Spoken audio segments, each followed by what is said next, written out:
You're in charge. Now what? The 8-Point Plan, James M. Citrin and Thomas J. Neff book review. Hello friends, today I'm going to review the book You're in Charge. Now what? The 8-Point Plan by James M. Citrin and Thomas J. Neff.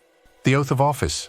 When Franklin Delano Roosevelt first assumed his duties as president in March 1933, he took the helm of a nation in crisis. He didn't have the luxury of a honeymoon period. The Great Depression was in full swing and practically every bank in the country was closed. About 25% of U.S. workers were unemployed, and democracy itself was at a crossroads. He began his presidency with the inaugural declaration, "We have nothing to fear but fear itself." The lessons from CEO leadership transitions can be directly extrapolated to almost any new management situation. No serious athlete walks into a competition without prior preparation. It should be no different when you are approaching a challenging new business assignment. You too are entering a race. Roosevelt's decisive actions during the early days of his administration provide a model for the new leader. As the leader of your organization, you must lace up your tennis shoes and get ready to run the race. The pace you set during your first few months may well determine the character of the remainder of your tenure. 8 steps will help you endure your startup. Step 1. The countdown, preparing for the race. The countdown is the critical period between the moment you accept the job and the day you walk into headquarters officially to begin your administration. This interval may last only a few minutes or hours. You accept the job. The board members shake your hand and you're escorted onto the floor to be introduced to a staff in the throes of a major corporate crisis. Obviously, your preparation under such circumstances will be quite different from what you would do if you had weeks or months to study the company, its products and services, its competitive advantages and vulnerabilities, top management, and so forth. One of the most important roles of the leader is to define reality. But no matter how much preparation time you have, using it well is essential. Here are 10 points to keep in mind. Plan. Map out key challenges and the steps you will take to begin confronting them. Go back to school. Study your company's financial posture, competition, and reputation in the marketplace and with consumers. Much of this information is publicly available. Consult the players, identify the top advisors and observers in your industry, and meet with as many as possible to discuss your firm's strengths and weaknesses. Don't play Mr. Answer Man. You don't have to have an immediate solution to every problem your company faces. Decide which issues you will tackle first, but don't try to lay out a comprehensive strategy on day one. Put together a 100-day plan that defines the issues you wish to attack. Presenting this roadmap during interviewing will help you win the job. Select listening questions. Plan 5 or 6 questions that you will ask every member of your management team as well as line employees. The questions show people that you care enough to listen and pinpoints which issues you care about. Assess yourself. Honestly appraise your strengths and weaknesses and how they match the needs of your new company. Develop excellent working relationships with your board and colleagues. Be receptive. Help your family adjust. They need to understand the challenges ahead. If your job involves relocating, you may decide to leave your family behind for the first few weeks or even months, if this will minimize their turmoil and enable you to focus. Improve your conditioning and fitness. Prepare physically for the challenge ahead. Step 2. Aligning expectations. One of your first jobs is to set realistic expectations. Some managers who report to you may expect you to increase profits by 30% merely because you've stepped through the door. Some may have heard intimidating rumors about you. This may make it difficult to achieve your objectives, so you'll need to learn to manage the expectations others have of you. The first 100 days of a new regime both distill and display your management style in that new reality. People will scrutinize all of your speeches, actions, and decisions, especially during your early days. Most employees are concerned primarily with whether the new leader will be good or bad for them personally. Try to be as realistic in your expectations of others as you are in your expectations of yourself. Take your cue from Roosevelt and openly address any doubts about the company and the challenges it faces. At every opportunity, explain who you are, why you took the job, and what you plan to achieve. This will help others settle down and work productively. Step 3. Shaping your management team. In 2001, Gary Kusin was named CEO of Kinko's. The company's international business had dropped by $10 million the previous year, and when Kusin began investigating, he discovered that none of the company's 5 vice presidents had traveled abroad for at least 6 months, despite the obvious dire problems. Kusin called a meeting. "I've never done anything like this in my life," he says, "but at the end of the meeting, I fired them all." I said, "Guys, you're not doing anything, so I'm sorry to say it, but you don't get to stay here."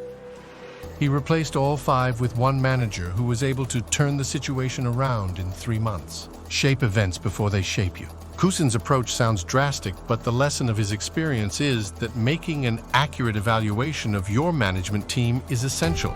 Most leaders believe that the best way to make this assessment is to ask a lot of questions. As a leader, you must know by heart the strategic strengths and weaknesses of your business units and the key metrics used for measuring performance and improvement. Effective communication is a central theme in establishing a productive working relationship with your boss or board. As you evaluate, be concerned not only about whether you have talented individuals in the top positions, but also about how well they function together as a team. To solve problems, some CEOs look for a revolutionary they can trust. For high-level positions, they import executives whom they know will discuss the situation honestly and will not hesitate to shake things up.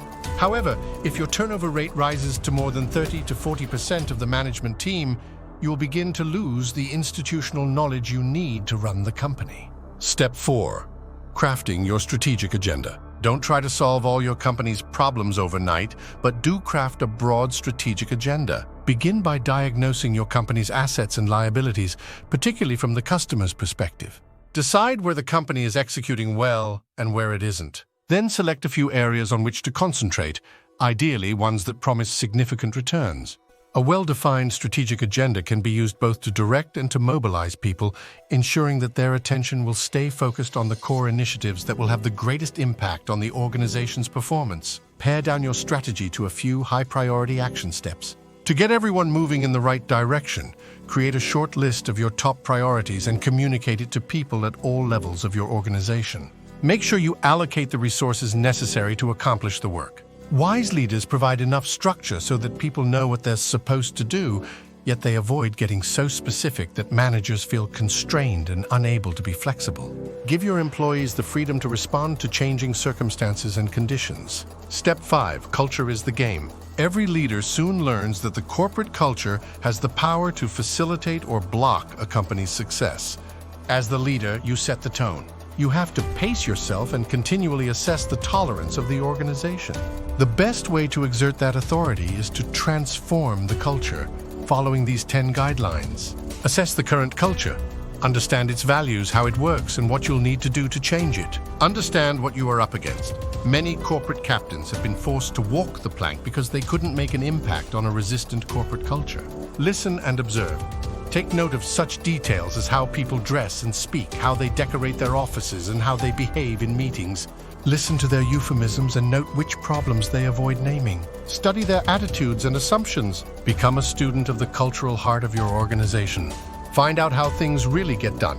Identifying the opinion leaders, the backdoor processes, the workarounds, the knowledge repositories, and the unwritten cultural rules will give you insights into the true nature of your organization. Look for the real sources of power. Receiving your board's mandate to make changes may not be enough. Form alliances with other power centers. If you terminate people or reorganize departments, do it openly. Get the support of the key power centers in advance. Once they are on board, explain to everyone that you're acting to address cultural inadequacies that have been thwarting the organization. Renovate and renew. Employ new metrics, new procedures, new managers, new objectives, and new attitudes and values. Praise those who are willing to embrace change and present them as positive examples. Be shrewd from the get-go. Your first moves count the most. Try various approaches. Keep track of which managerial approaches encourage employees to buy into the change initiative. Continually assess the organization's tolerance for change. If you try to break the culture forcefully, you'll damage your own credibility. Step 6. Answering to a higher authority. Everyone has a boss, even the boss. Today's boards tend to be demanding and impatient, and CEOs face more checks and balances than ever before. Don't overlook the importance of establishing good rapport and communication with those who will evaluate your success. Remember that CEOs are appointed, not anointed. Step 7. Communication, the key. Many new leaders find they are stepping right into the middle of a crisis. Listen to input from others, transmit information as quickly as you can to those who need it, and be aware of the kinds of verbal and non-verbal messages you're sending. If you have a company in crisis, you have the burning platform to help bring about change, and in such cases, dramatic decisions are often more acceptable. It is more important for others to see you listening and assimilating information than it is for you to appear to have all the answers, especially when you don't. Step 8. The top 10 traps. Avoid the 10 most common pitfalls that trip up new leaders. Setting unrealistic expectations, making shoot-from-the-hip decisions, fearing to make any decisions, pretending you know everything and have all the answers, holding on to your past achievements, squelching dissent, not bothering to learn where the real power centers are, fighting any battle rather than just the important ones, bad-mouthing your predecessor, assuming that a good start during your first 100 days guarantees success. While the first 100 days are often conducted at a breakneck pace, it is essential to realize that they are really just the first leg in a much longer race. Your first 100 days are a sprint, but you must also train for the marathon, your long-term tenure at the organization. 100 days is only about 3 months, 1 fiscal quarter. During that first quarter, you may have assessed your key personnel, learned the details of your company's critical processes, or if you walked into a crisis, put out a lot of brush fires. Take a quick breather before you resume the race. Then you'll be in shape for the 100 days that will follow, and the 100 days after that. Takeaways. The first 100 days in a new management or leadership position will have the biggest impact. To enhance your effectiveness, take advantage of the countdown time before your first day on the job. Make an honest self-assessment of the skills, abilities, and weaknesses you bring to the job, and make sure they align with the needs of your organization. You don't carry a magic wand in your briefcase. Have realistic expectations of yourself and convey them to others. Don't expect to have all the strategic answers on your first day. Evaluate the effectiveness of your management team. Pare down your strategic agenda to a few key themes. Communicate them, but give others the flexibility to respond to circumstances. Attempting to change an organization's culture has doomed many a new leader. Study the centers of power. It isn't always obvious who really makes things happen. Don't make rash decisions, but don't fall into the trap of being indecisive either. Please like, share, and subscribe for more videos. Thanks for watching.